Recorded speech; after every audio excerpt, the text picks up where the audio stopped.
მაშ ასე მესამე და ბოლო ვიდეო ციკლიდან ბიუჯეტური შაშხანები და ამ ვიდეოში მე თქვენ მოგიყვებით ამ შაშხანის წარმოებლებზე, მოკლედ ახასიათებას შემოგთავაზებთ და ასევე მოგიყვებით იმასზე თუ რა უნდა გააკეთოთ იმისთვის რომ თქვენ კარგი იარაღი შეიძინოთ, კმაყოფილი დარჩეთ არჩევნით, არ გქონდეთ პრობლემები და საერთოდ რას უნდა ელოდებოდეთ, ასე ვთქვათ, ამ ტიპის იარაღიდან, რა ტიპის პერფორმანს მოდი ასე ვთქვათ, ხო? მოდი დავიწყოთ ესე იგი წარმოებლებიდან რუგერი, არც ისე დიდი ხანია, საქართველოში არის ხელმისაწვდომი, პირველში გულისხმობა ამერიკან სერიის შაშხანებს. არსებობს ორ თაობაში და აქედან პირველი თაობა იყო მარტო, ასე ვთქვათ, საქართველოს შემოტანილი ორი იმპორტიორის მიერ, ალბათ უკანასკნელი 2-3 წლის განმავლობაში, შედარებით ახალი ხილი არის, ძალიან ცოტა რაოდენობით არის. ეს იარაღი, არის კარგი, განსხვავებული იმით, რომ იყენებს განსხვავებულ საკეთს, აქ არის სამჯენიანი საკეთი არის. სხვა, ასე ვთქვათ, ტექნოლოგიური გადაწყვეტილებები არის გამოყენებული კარგი, რაც უზრუნველყოფს რესურსს, ასე ვთქვათ, და პრობლემებს არ უნდა ელოდოთ ამ იარაღიდან მექანიკური თვალსაზრისით. თუმცა პირველი თაობა ცნობილი არის იმით, რომ ეს მიწოდება მაინდა-მაინც კარგი არ აქვს. შეიძლება, ხო, ესეთი ის არის, ესე იგი, ესეთი რეპუტაცია ჰქონდა პირველ თაობას, კარგი ყველანაირი გაგებით, ნორმალური დიზაინი, მისაღები დიზაინის, ასე ვთქვათ, და მისაღების შესრულებით კონდახი და კონდახი არის, როგორც თქვი, ბიუჯეტური შაშხანების, აქილოსის ქუსლი, იმიტომ რომ იაფასიანია, პლასმასის არის და ასე ვთქვათ, უტილიტარული თვალსაზრისით, გამძლეობის თვალსაზრისით კარგია, მაგრამ აი კონსისტენტურობას არ უაძლევს, რაც არის საჭირო იმისთვის, რომ კარგი ჯგუფები მიიღო. მეორე თაობა, საქართველოში რამდენადაც მე ვიცი, ჯერ არავის არ შემოუტანია, მაგრამ რუგერის, მეორე თაობის ამერიკანი დიდი ალბათობით დღევანდელი მოცემულობით, არის ერთ-ერთი ფასი, ხარისხით და რას იღებ ამ ფასში, არის ალბათ, საუკეთესო შაშხანა, პრაქტიკულად არის ახალი თაობის ბიუჯეტური შაშხანა, რომელიც გავს რაღაც custom შაშხანას. ვიზუალურად ყოველ შემთხვევაში, ძალიან კარგად გამოიყურება და ბევრი საინტერესო ოპციები აქვს, რაც საბოლოო ჯამში უადვილებს მსროლელს. ცხოვრებას და რაც აქამდე ამ ტიპის იარაღში ჩვენ არ გვხვდებოდა. შემდეგი, რემინგტონი, რემინგტონი პრინციპში იცით რა არის, რემინგტონ 700-ის გარკვეული მოდელები შეიძლება ჩაითვალოს ბიუჯეტურად დაბალი ფასის გამო, ასე ვთქვათ, და იგივე პლასმას კონდახის გამო და ძალიან ისეთი საბაზისო მოდით ასე ვთქვათ შესრულებით, ხო, მაგრამ ბიუჯეტურ რემინგტონებზე რო ლაპარაკობთ 770-ზე და 793-ზე. 770 არ იყო კარგი მოდელი, გარკვეული ტექნიკური, ასე ვთქვათ, ხარვეზები ჰქონდა, ასე ვთქვათ, იარაღი არც იყო კარგად მაინდა-მაინც დაპროექტებული, არც გამოიყურებოდა მაინდა-მაინც ძალიან კარგად. და ხო, გარკვეული რაღაც ხარვეზები ჰქონდა, მათ შორის საკეტი სახელურებით ყდებოდა, მაგრამ ეს ზუსტად დადგენა დიაპაზონის საკმაოდ რთულია, ახლა მარტო ისინი, ვინც რემინგტონის პრაქტიკულად დროის რეალურ მასშტაბში უყურებენ წლების განმავლობაში რა იარაღებს უშვებს კომპანია რემინგტონი, მათ შეუძლიათ ზუსტად თქვან, ეს რა პერიოდში მოხდა, ასე ვთქვათ, ეს პრობლემა, მაგრამ ეს პრობლემა რომ მოხდება და ხდება მასიური, ის უკვე ხდება ასოცირებული, ასე ვთქვათ, ამ იარაღის სახელთან და 770-ს მაინდა-მაინც კარგი რეპუტაცია, მაგ ხრივ არ ჰქონდა, ასე ვთქვათ, საკითხავი დიზაინი ჰქონდა, რაღაცეები აკლდა, რაც ასე ვთქვათ, შაშხანას უნდა ჰქონდეს და პლუს ეს მექანიკური პრობლემები ჰქონდა, რამაც საბოლოო ჯამში გამოიწვია ის, რომ შეცვალა 783-ის და 783 არის კარგი შაშხანა არის, ასე ვთქვათ, კარგი ხარისხის გულები აყენია და მეც პრინციპში ვერაფერს ვერ იტყვი მაგ შაშხანაზე, რაც არის ეგ არის, ასე ვთქვათ, რა პრობლემის შესახებ მასთან დაკავშირებით მე სიმართლე გითხრათ, ამ მსმენია, მაგრამ განსაკუთრებით რაღაც ისეთი ღრმა კვლევაც არ ჩამიტარებია, იმიტომ 783 შედარებით მაინც იშვიათი იარაღი არის საქართველოსთვის, დიდი რაოდენობით შემოსული არ არის, თუ ასე მარტო ერთმა იმპორტორმა შემოიტანა ეს იარაღები ერთხელ საქართველოში, ორჯერ შეიძლება ვცდები, მაგრამ შედარებით ასევე ახალი ხილი არის.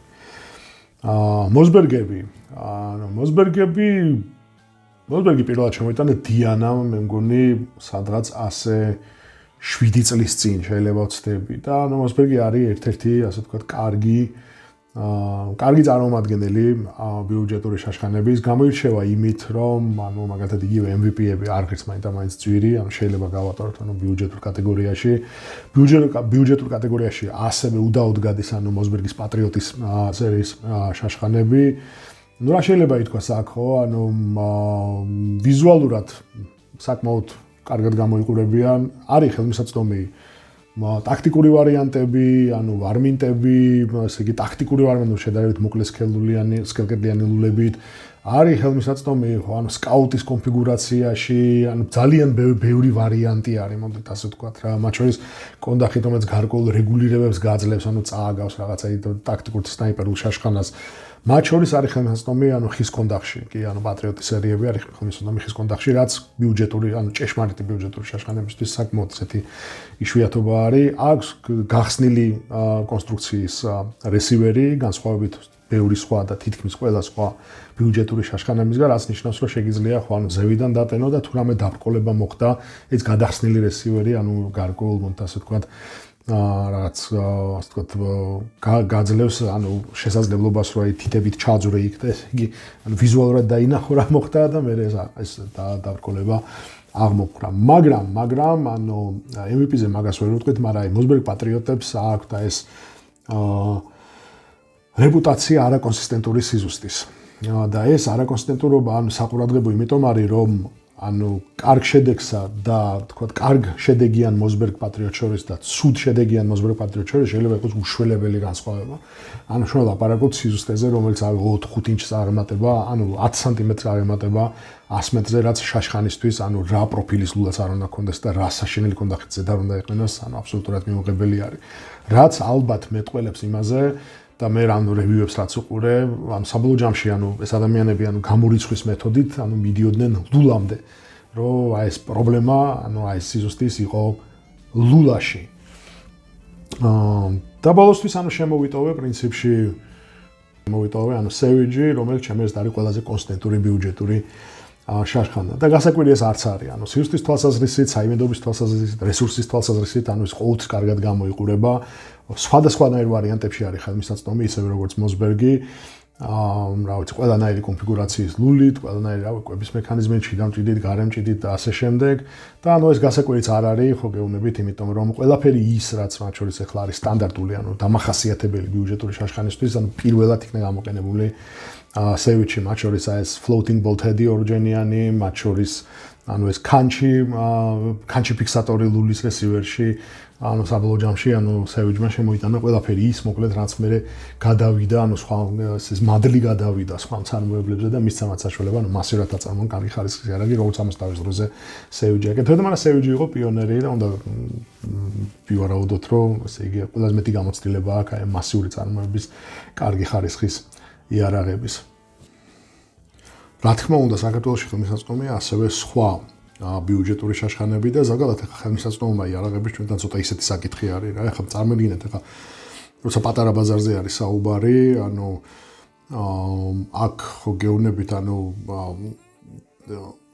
შეიძლება რაღაც იარაღები ანუ სულაც არ იყოს ბიუჯეტური და მოხდეს ბიუჯეტურ კატეგორიაში, ხო? აი კიმბერის შაშხანები კარგი მაგალითია. ანუ აპაჩის მაღაზიაში ეს იარაღები დევს, უკვე დევს კარგახანია და იქიდან გამომდინარე, რომ იქნა შემოტანილი, ანუ წლების წინ, ასე ვთქვათ, ანუ ფასი მაგაძე ძალიან დაბალი არის, ასე ვთქვათ, იმიტომ რომ ამ წარმოებელს მაინდა-მაინც კარგად არ იცნობენ, როგორც ჩანს და ნუ რა მაღაზიამ ესე გადაწყვიტა, მოდი ასე ვთქვათ. იმიტომ მე მაგათ მაღაზიაში მიყიდია იარაღები, რომლებიც რა ღირდა იმაზე უფრო იაფია ახალი, ვიდრე მაგალითად ღირდა ამერიკაში, ხო, რაც წარმოუდგენლად მოგეჩვენებათ, მაგრამ ეგეთი რაღაცები ხდება. ანუ მაღაზიის ბეგში რა ხდება, ხო, ბუღალტერიაში კაცმა არ იცის. ამიტომ ხო, რა უნდა, რა ვიცი, თვალყური ადევნოთ, მოკლედ ამ ასე ვთქვათ, სად რა იშოვება, რა ღირს და რა თქმა უნდა, ორიენტაცია აიღოთ, ანუ ასე ვთქვათ, ამერიკულ ფასებზე, იმიტომ რომ ის გარკვეულწილად განაპირობებს იმას, თუ რა ეღირება იარაღს საქართველოში. მაგრამ არის გამონაკლისები და კიმბერი არის ესეთი გამონაკლისი. მათი შეძენა შეიძლება ანუ სპორტერ კონფიგურაციაში დღემდე ანუ 3000 ლარ ნაკლებ ფასში, რაც ჩემი აზრით არის წარმოუდგენლად იაფი ამ იარაღებში, რომელიც არის მაღალი ხარისხის პრაქტიკულად semi-custom შაშხანები, ხო? სხვა ნაკლებად ცნობილი ბიუჯეტური იარაღები, ნუ ევროპული წარმოების ვერაფერს ვერ გეტყვით, ანუ ავსტრიული წარმოების, ანუ როსლერის შაშხანები იყიდებოდა ერთ პერიოდი საკმაოდ ნორმალურ ფასად, ანუ ერთმა იმპორტატორმა შემოიტანა დაახლოებით ასე 6 წლის წინ მე მგონი შემოიტანა გაყიდა, ანუ გაქრა ეს იარაღი და აი რავი რამდენიმე თვეში ერთხელ შეიძლება რაც განცხადება გაჩნდეს მაიმარკეტზე, ხო? კარგი ბიუჯეტური შაშხანა ასევე არის, ანუ მაუზერი M18, ასევე ანუ სადღაც 3000 ლარის ფარგლებში 3 და 2 ღირს დაახლოებით. ძალიან კარგი შაშხანა არის, კლასიკური, ნუ ბიუჯეტური შაშხანის კონფიგურაციაში, ანუ სპორტერი. თუ არ ვწდები, ჭიდი არ მახსოვს, ანუ შიდა თუ გარეთ არის, სიმართლე გითხრათ, მაგრამ ხო დანარჩენებმა პლასმასი ჰქონდა ხი, ანუ შავი ოქსიდირება დაფარვა. მაგრამ მექანიკური თვალსაზრისით ძალიან საინტერესო იარაღი არის და ანუ ერთ-ერთი კარგი მაგალითი არის ბიუჯეტური ევროპული შაშხანის. ნუ კიდე მაგალითად რავი საბატი, ანუ იტალიური, მაგრამ ძალიან ცოტა რაოდენობით შრება საქართველოში. თითქმის ხო რა ვიცი, ძალიან იშვიათია რა, ანუ პრაქტიკულად როგორც ვთქვი, ანუ დაახლოებით ცალობით იქნა შემოტანილი. ბიუჯეტურ კატეგორიაში ასევე გადის ანუ ტიკაშაშ გარკვეული შაშხანები, ხო? ფინლაითი და ეგეთი ანუ ისევ სპორტერები ძირითადად, იმიტომ რომ როგორც წესი, ანუ სქელკედლიანი და ესა ტაქტიკური და ვარმით ვარიანტები ცოტა ძვირიღის და ანუ ბიუჯეტურ კატეგორიას ცდება, მაგრამ ტიკას შაშხანები ანუ არის კლასიკური ბიუჯეტური შაშხანები, ანუ უბრალოდ ამ იარაღებში თავს იყრის ისეთი რაღაცეები და ამ შაშხანების ისე გამოშვება ხდება და ისეთი რაღაცების გამოყენება წარმოების მხრიდან, რაც ანუ მაგალითად ამერიკული წარმოების ბიუჯეტურ შაშხანებში უბრალოდ არ ხდება. ხო, მაგალითად ყველა ტიკა შაშხანის შემოწმება ხდება სიზუსტეზე, ხო, რაც მაგალითად აი მოსბერგის შემთხვევაში, ანუ მოსბერგი საერთოდ არანაირ წუნებას არ გასცემს, ასე ვთქვათ, და გარანტიას იმაზე, თუ რამდენად ზუსტია, რამდენად ზუსტი უნდა იყოს, ასე ვთქვათ, მათი პატრიოტები, ხო? პატრიოტის სერიის შაშხანები და არც MVP-ის შემთხვევაში, ანუ ეგეთი გარანტია, როგორც ხვდები, ანუ არ არსებობს, არც გარანტია, არც დაპირება, არც წუნება, არც არაფერი, ხო? და მოკლედ ხო, ნუ ძირითადად ეს, ანუ მეტწილად, ანუ რემინგტონები, სევიჯები და მოსბერგები დომინირებენ ქართულ ბაზარზე. ყველაფერი დანარჩენი იშოვება ძალიან მცირე რაოდენობით. ხანდახან ხო გეუბნებით, ეს მას მცირე რაოდენობით შევნა, მათ შორის განაპირობებს მაღალ ფასს, თუმცა შაშხანაში მაგდენი უბრალოდ არ ყრის. ნუ მაუზერი კონსისტენტურად იყიდება უკვე ძალიან დიდი ხანი ქართულ ბაზარზე და შეიძლება ვთქვათ, მაგრამ ნუ ერთი მოდელია პრაქტიკულად წარმოდგენილი, ხო და ანუ ბიუჯეტური შაშხანებისთვისება ეს არის სწორედ რომ კონფიგურაციები მაინდა-მაინც ბევრი ხელმისაწვდომი არ არის, პატრიოტი მაგით გამოირჩევა და ანუ მაგით ალბათ არის პოპულარული, იმიტომ რომ შეგიძლია არჩიო ბიუჯეტური შაშხანა, ანუ ნებისმიერ, ანუ სპორტერი თაშსანადიროთ ან რა ვიცი, იყიდო ტაქტიკური ვარიანტი და აღნაზეთ ოპტიკა და მიიღო რაღაც სნაიპერული შაშხანა, რომელიც რაღაც რემინგტონ M40 წააგავს, რომელიც მანამდე კინოში ჰქონდა ნანახი. ეხა ხო, რაც შეეხება, ანუ რა უნდა გააკეთოთ იმისთვის, რომ ხო, გეუბნებით, არჩევანში არ შეცდეთ. ნუ პირველ რიგში უნდა ჩამოყალიბდეთ, ბუნებრივია ხო, ანუ რა გინდათ თქვენ, ხო, ანუ რა პროფილის შაშხანა გჭირდებათ, რისთვის გჭირდებათ, როგორი ლულა გინდათ, ხო, რა კალიბრი გინდათ. კალიბრები ბევრი არ არის, როგორც გითხარით, საქართველოში ბიუჯეტური შაშხანები წარმოდგენილი არის. ყველაზე მთავარ დომინანტ კალიბრში 308 შემდგომ ალბათ 30-0-6 და 300 ვინჩესტერ მაგნუმი, ძალიან ცოტა რაოდენობით 223 რემინგტონი და ეხლა ხანს ალბათ ნუ გამოჩნდება, ანუ შაშხანები კალიბრში 6 და 5 კრიდმორი. ეგ არის და ეგ, ასე ვთქვათ. ამით ხართ პრაქტიკულად შეზღუდული, თუმცა ნუ ჩემი აზრით ეს კალიბრები გადაფარავენ ყველა გამოყენების შესაძლებელ სფეროს ასეთი ტიპის შაშხანის საქართველოში. შემდეგი რაც უნდა გააკეთოთ, ხო გეუბნებით, არის უნდა ჩაატაროთ გამოკვლევა. მოთ ასე ვთქვათ, ხო პირველ რიგში უნდა დარწმუნდეთ, რომ ეს იარაღი არ მოხდა რეკოლში, ანუ რეკოლი რას ნიშნავს, წარმოუდგინე დაადგინა, რომ შეცდომა დაუშვა და ეს იარაღები გამოიწვია გეუბნება, ანუ ეს არის ამას ეძახიან ხოლმე, ანუ ნებაყოფლობით რეკოლს, ნებაყოფლობით გამოთხოვას, როდესაც ნუ ის გეუბნება, რომ გამომიგზავნეს იარაღი, ჩვენ იქ რაღაცებს რაც მოკლედ გავმაზეთ, გავასწორებთ და შაშხანაც უკან დაგიბრუნებთ. ეს საქართველოში არ მუშაობს, ასე ვთქვათ. ნუ არის იშვიათი შემთხვევები, როდესაც წარმოებელმა ეს დეფექტური ნაწილების გამოსაცვლელი ნაწილები გამოაგზავნა საქართველოში და აქ მოხდა მათი გამოსვლა და საბოლოო ჯამში ანუ მომხმარებლამდე მივიდა იარაღი ანუ ნორმალურ მისაღებ ტექნიკურ მდგომარეობაში. მაგრამ არის სხვა მაგალითებიც. ამიტომ პირველ რიგში ეს უნდა შეამოწმოთ და შეხვიდეთ საიტზე და დარწმუნდეთ, რომ ეს იარაღი ამ რეკოლში მოხვედრილი არ არის და ბიუჯეტური იარაღი არ გადის, ასე ვთქვათ, ძალიან ბევრ ხარისხის კონტროლს. ამაშიც ხდება, ასე ვთქვათ, ფულის დაზოგვა და ეს უნდა გაითვალისწინოთ უბრალოდ, ხო? შემდგომ უნდა გამოიკვლიათ თვითონ მოდელი, იმიტომ რომ ანუ წარმოებლებს ხო ხდებით და აქვთ თავისი, როცა პიკზე არიან და როცა პირიქით, ანუ სადაც ფსკეთთან ახლოს არიან, ხო? მფლობელის შეცვლა, ასე იგი, გაკოტრება, ფინანსური პრობლემები, ასე იგი, გაფიცვა, ეს ყველაფერი, ანუ აისახება, ასე ვთქვათ, იარაღის ხარისხზე, რომელსაც წარმოებელი უშვებს. იმიტომ რომ თუ მაგალითად ანუ მარლინის ქარხანაში უთხრეს, რომ ახლა თქვენ რემინგტონი ყიდულობთ და ხვალ ყველა სამსახურს დატოვებთ, ანუ იმ დღეს რა დარჩენილი იარაღებიც არის გამოშვებული, თქვენ ხო ხდებით, ეხლა ეს იარაღები იქნება შეგოწებული, მიგდებული, იმიტომ რომ ხალხი მეცავა საღამოსახში და უკან არასდროს არ დაბრუნდება, ხო? ესეთი მაგალითი იმისა, ასე ვთქვათ, ხო, როგორ მოქმედებს ეს ყველაფერი. და ამ ბიუჯეტურ შემთხვევებში და ანუ ამერიკული წარმოების შემთხვევებში, ეს მფლობელების ცვლილებები, გაკოტრები, გაფიცვები საკმაოდ ხშირი თემა არის, რაც აისახება ამ იარაღის ხარისხზე. ეს არის გასათვალისწინებელი. და რაც უფრო დაბალფასიანია, ანუ მით უფრო ეს რისკები, ასე თქვა, შეიძლება გამოიხატოს იმაში, რომ თქვენ შეგჭებათ იარაღი, რომელიც არ მუშაობს. და მესამე, ანუ ფუნქციური შემოწმება, ხო, თქვენ უნდა შეამოწმოთ, ანუ იარაღი შეამოწმოთ ის ვიზუალურად, შეამოწმოთ, ანუ რამდენად ფუნქციურად ის მუშაობს, ანუ მცველი, ვაზნების მიწოდება, გადატანა, ექსტრაქცია შედეგი და რა თქმა უნდა შეამოწმოთ სროლით.